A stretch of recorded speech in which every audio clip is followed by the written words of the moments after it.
Hello friends, स्वागत है आपका मेरे यूट्यूब चैनल पे। इस वीडियो में बात करने वाले हैं जोमेटो की। अब देखिए, जोमेटो में आज 13.23% की तेज़ी देखने को मिल रही थी, जिसे मैं वीडियो बना रहा हूँ। अब सवाल ये आया है मेरे पास कि अब जब इसका लॉस भी 2.5 टाइम्स हो चुका है, ऐसे में जोमेटो में ये तेज़ी सुबह के दौरान ये तो 19% तक तेज़ चला था स्टॉक। उसके बाद थोड़ा सा रिकवर किया। आप देख सकते हैं गूगल पे जो चार्ट बनता है यहाँ तक आया, वहाँ से वहाँ के बाद लेकिन 13% की तेज़ी बनी रही। ऐसा क्यों हुआ है? ये एक बहुत ही क्रिटिकल पॉइंट है। इसको हम तभी समझ सकते हैं जब हमको अच्छी तरीके से रिजल्ट्स को पढ़ना आएगा। अब देखिए, रिजल्ट्स में बहुत सारे नेगेटिव पॉइंट्स बता दिए जाते हैं, बहुत सारे लोग बेच के निकल जाते हैं और जिनको थोड़ी सी भी भनक लग जाती है वही स्टॉक को गिराने लगते हैं। और आज रिजल्ट के बाद जब आपको उम्मीद थी कि स्टॉक तेज़ी से गिरेगा, ऐसे में स्टॉक बहुत तेज़ी से ऊपर गया। ऐसा क्यों हुआ है? सब बातों को समझेंगे डिटेल में। फर्स्ट टाइम चैनल पर विजिट किया, चैनल को जो सब्सक्राइब कीजिएगा। देखिए, ज़ोमैटो का क्या है कि एक बहुत बड़ी इन्वेस्टमेंट इसमें आई हुई थी इन्फो एज की तरफ से। तो इन्फो एज ने भी इसमें 15% का इन्वेस्ट किया हुआ है, तो इस स्टॉक में भी दबाव देखने को मिल रहा था पिछले कुछ समय से। तो फिलहाल मुद्दा नहीं है इन्फो एज का। अब देखिए, ज़ोमैटो का रिजल्ट आया तो 2.5 टाइम्स इसका लॉस हो गया। अब बहुत सारे लोगों को लगा कि अब यहाँ के बाद ज़ोमैटो ख़त्म, स्टॉक बिल्कुल धड़ाम हो जाएगा, लेकिन तेज़ी देखने को मिली।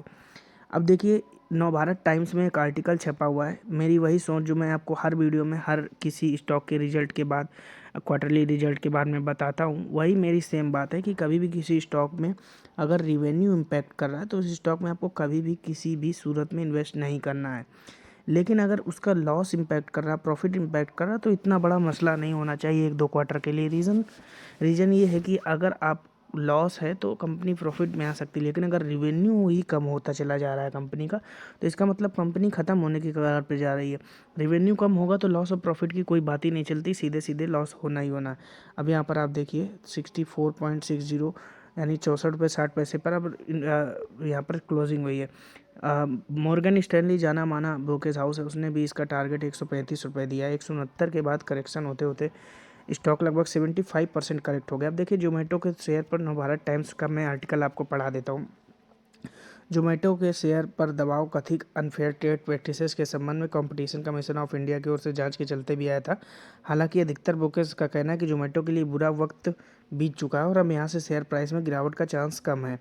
जेपी मॉर्गन ने जोमेटो के लिए 130 रुपये का टारगेट प्राइस तय किया है। सिटी ने भी वित्त वर्ष 2022 के प्रदर्शन को देखते हुए टारगेट प्राइस रिवाइज कर 80 रुपये किया है। मॉर्गन स्टैनली ने ओवर रेटिंग की है और 135 रुपये का टारगेट प्राइस है। नहीं, बड़ी बड़ी ये जो इन्वेस्टमेंट बैंकिंग फर्म्स है, ना केवल इंडिया बल्कि ग्लोबल लेवल पे, उन्होंने इसको पॉजिटिव टारगेट दिए हुए हैं।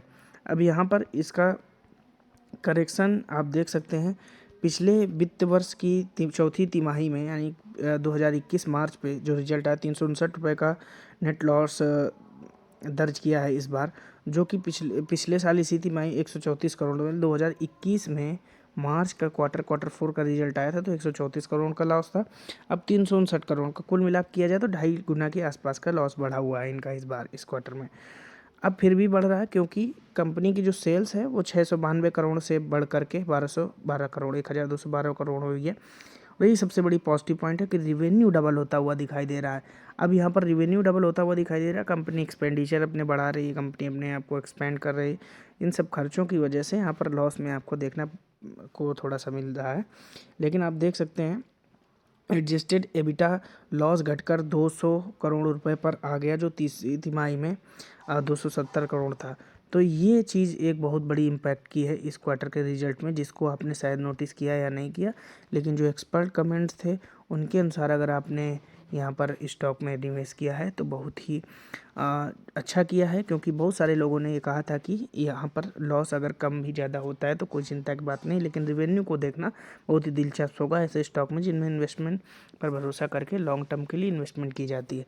अभी यहाँ पर सबसे बड़ी बात ये है कि कभी भी किसी भी स्टॉक में लीजिए तो ये रूल्स हर जगह अप्लाई होता है। ये कॉमन रूल है कि अगर कंपनी की रिवेन्यू कम हो रही है तो स्टॉक नेक्स्ट डे गिरना ही गिरना है।